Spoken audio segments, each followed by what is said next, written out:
بسم اللہ الرحمن الرحیم۔ ذی الحج کے پہلے 10 دن سال کے سب سے افضل اور بابرکت ترین دن ہیں۔ ان دنوں کو اللہ تبارک و تعالی نے بے شمار برکتیں اور سعادتیں عطا کر رکھی ہیں۔ حضور نبی رحمت صلی اللہ علیہ وسلم نے پہلی 10 راتوں کی عظمت سے متعلق ارشاد فرمایا، پہلی رات کے چاند کے ساتھ ذی الحجہ کا آغاز ہوتا ہے تو اس کی پہلی 10 راتوں میں سے ہر رات اپنی عظمت میں لیلۃ القدر کے برابر ہے۔ میرے آقا نے ارشاد فرمایا کہ اس کے ایک دن کا روزہ سال بھر کے روزوں کے برابر ہے اور اس کی ایک ایک رات کا قیام لیلۃ القدر کے قیام کے برابر ہے۔ ان دنوں میں کثرت سے اللہ رب العزت کی بڑائی بیان کرنی چاہیے، گناہوں کی معافی اور خدائے ذوالجلال کی طرف رجوع کرنے کے لیے یہ بہترین دن ہیں۔ ان دنوں میں مال خرچ کرنے کا ثواب کئی گنا تک بڑھا دیا جاتا ہے۔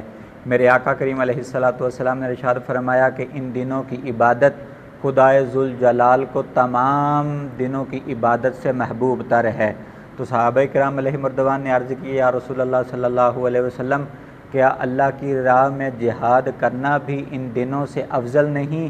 تو میرے آقا نے ارشاد فرمایا کہ نہیں، جہاد بھی ان سے افضل نہیں، سوائے اس شخص کے جو اپنی جان و مال کے ساتھ نکلا اور واپس نہ لوٹا، یعنی شہید کر دیا گیا اور سارا مال اس نے قربان کر دیا۔ میرے آقا نے ارشاد فرمایا کہ یہ دن اللہ رب العزت کے نزدیک بڑی ہی عظمت والے ہیں۔ ان دنوں کا نیک عمل خدائے ذوالجلال کو بہت محبوب ہے۔ ان دنوں میں کثرت لا الہ الا اللہ، اللہ اکبر اور الحمدللہ